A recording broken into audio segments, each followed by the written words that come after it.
Darren, can you add Nick Del Santo to the side this week? Is he a chance? Look, he's got another important session today, but we probably feel that at this stage he hasn't done enough game sense training to be up for selection. He'll want to try and convince us today with the way he trains that he is, but we're probably going to err on just the conservative side at this stage. Would it be tempting though, to bring Nicky Dale? Oh, it would be really tempting. Like he feels really good within himself, and he obviously wants to really push hard for selection, which is what we want all our players to do if they're feeling that way. But from a match committee perspective, we as I said, we might go more conservative and leave it another week, but we're definitely expecting back before the bye. You got the right response from the group last week. Was that all a bit in vain though? They don't give that same sort of effort again? Yeah, no doubt. That was the thing that we spoke about straight after the game, was that, and the players said it themselves, that this is just the start. This is the start of, trying to, launch into our season, starting to play the type of footy that we know is capable of beating the best. And we saw that again in patches last week. Our last quarter was super, as has been highlighted. Against Collingwood, we played some really good footy in the first half, but the challenge for us is to be able to sustain it over 4 quarters, which a lot of the good teams do. You confident you'll get it again, or on the evidence of this year, is it more sort of hopeful? No, I'm confident. I'm really confident. I think the way the guys have come together, in Brad's absence, the leaders have really stood up. The experienced players have been terrific, and seems like all the other guys are just getting swept up in it as well. So I'm really confident that whether we get the result we're after on Saturday night, I think we're going to be an extremely hard team to beat if anyone gets over the top of us. How much have you been chatting to Scotty on the phone this week? Has he been on the blower a fair bit, just sort of trying? No, he hasn't been on the blower a lot. I spoke to him last night. We missed each other a couple of times yesterday, but it's actually been really good because in match committee, there's a lot of discussion goes on, and sometimes you get drawn into the same discussion a lot. With Brad, he's obviously sitting at home, or shouldn't be.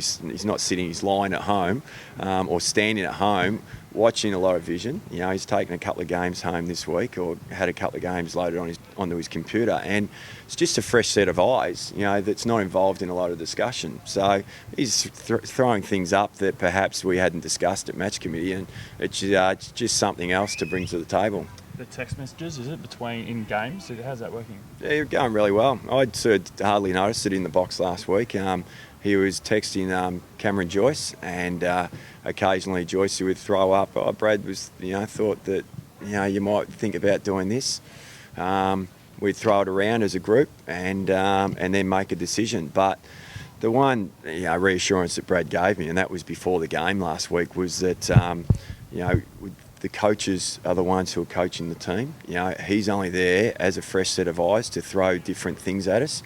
But and for myself, who's obviously been given the responsibility of being in charge at the moment, to go with my gut feel and go with what I feel is right. Is he an emoji man? Do you put a thumbs up at the end of the text, or good job, thumbs up? I don't know. I'll have to ask Joycey that one. No. Have you got a point to prove this week, in all seriousness, against another top 3 side? You've kind of failed against Fremantle, Hawthorn, and now you've got Sydney. Have you got a point to prove to the rest of the competition that you can match it with a bit? Yeah, no doubt. Like last year, we were actually able to compete and beat a lot of the better teams. It's something that we haven't done to this point of the season. So, yeah, look, to become the side you want to become, you've got to be able to and want to be able to beat the best. And it's another great challenge for us against Sydney on Saturday night. We know that they're going to be a really hard team to beat, because that's just the way that Sydney are. So, our guys seem to be really looking forward to the challenge. The Swans are the number 1 handballing side in the comp. Does that influence how you set up at all?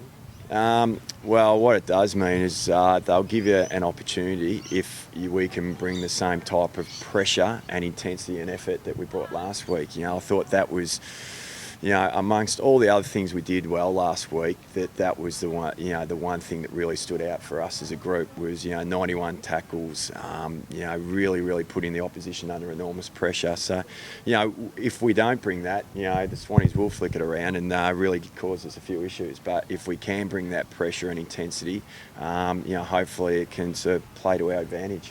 Jack Siebel put it on the table yesterday about Adam Goods and your own fans. You're confident they'll respond in the right way? Oh yeah, really confident. Adam Goods, as Jack said, he's just a champion of the game. I'm not sure what's going on with the general public at the moment, but we're really confident, as a footy club, that we've got terrific supporters, loyal supporters to us, at North Melbourne, but also loyal supporters to the game, and can recognise, true champions when they run around. So, yeah, I'd be astounded if the North Melbourne people didn't pay Adam Goods the respect he deserves. Just on the captaincy, obviously Jack spoke yesterday and said he loved the job. James Brayshaw said he's kind of the incumbent. Is it too early to look at the end of this year as a look at a possible handover from Andrew? Yeah, I think so. Because that's only my personal opinion, because I think that Andrew, since he's been in the role as skipper, has done a terrific job. And that's no more recent example than last week. We really missed him and his leadership against Collingwood. He comes in last week, had to work into the game, but to be able to lay 13 tackles and provide the impetus that he did was super important to us. So, I just, as far as everyone stepping up, I just think it's a role for all our leaders to step up, and what happens at the end of the year happens at the end of the year. But I think Andrew's still doing a terrific job, and he's ably supported by Jack. How did you see the response of McDonald and Attlee going back to the VFL? Yeah, really good. They went back with great attitudes. Obviously both disappointed to go out of the team, but went back, performed really strongly, and that's all you ask for. Now they put some guys under pressure to maintain their standards and the expectations we have. Otherwise, they're waiting in the wings to step straight back in. After this sort of, I suppose, filling in for Brad again, do you feel like, do you aspire to be a senior coach? Am I going to get asked this question every time I do a press conference? No, as I've said publicly already, I just really enjoy supporting Brad, supporting the other coaches, this playing group, to try and achieve the ultimate, which is premiership success. And I'm really enjoying filling in at this stage with the support of everyone else. But those aspirations, whether they come down the track sometime, but at the moment it's just about the day-to-day, giving these guys the confidence and the belief that we can win games of football right now.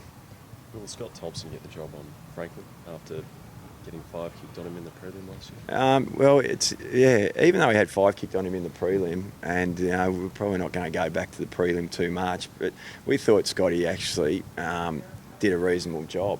Just the supply from up the field, was just too hard for him to sort of have Scotty be able to really have a terrific game on Franklin. So if we can just stop the supply, if we can get the pressure on the ball, Scotty's one of the likely types to be able to go to Buddy. Matt Jack's been playing brilliantly in the VFL. Just how far away do you think he is from getting a senior call? Yeah, he's really close. Really, really pushing. And again, that's where you want to get your list to, that everyone's really pushing for senior selection. Fortunately, got a heavy knock last week and had to come off in the second quarter, which probably didn't do his chances any good. But his performances have been really good, and we've been really pleased. So again, if puts guys like Ben Brown, Jared Waite, these guys under pressure to make sure they keep performing. How about Aaron Black? Yeah, Blackie's another one who's he's not playing at the top of his game at the moment. And Blackie knows that himself, and we've had a chat about that, and he's really striving to get back to what we know he's capable of. He's an AFL player, that can really be damaging, and we're looking forward to Blackie sort of getting back and playing that type of AFL level football at VFL, and then all of a sudden he comes right back into calculations. 40,000 members, I think, for the second year in a row. That's really promising from a Yeah, it's great, and I can't thank the supporters or the supporters who've actually signed up for members and paid up to be members. It's a terrific result for the footy club, and we hope to be able to break that record this year. So, it's just testament to the fact that there's a lot of people out there think that we're on the heading in the right direction, but as a playing group and as a coaching staff, we need to maintain that we are heading in that right direction. Lee Adams, is he far away? Not at all. 2 games back in the VFL. So 1 half game or 3/4 game, 1 full game. So he's really pushing for senior selection. And as I said, it's a great position for us to be in. Thanks, Dan. Great guys. Cheers. Thank you. Thanks.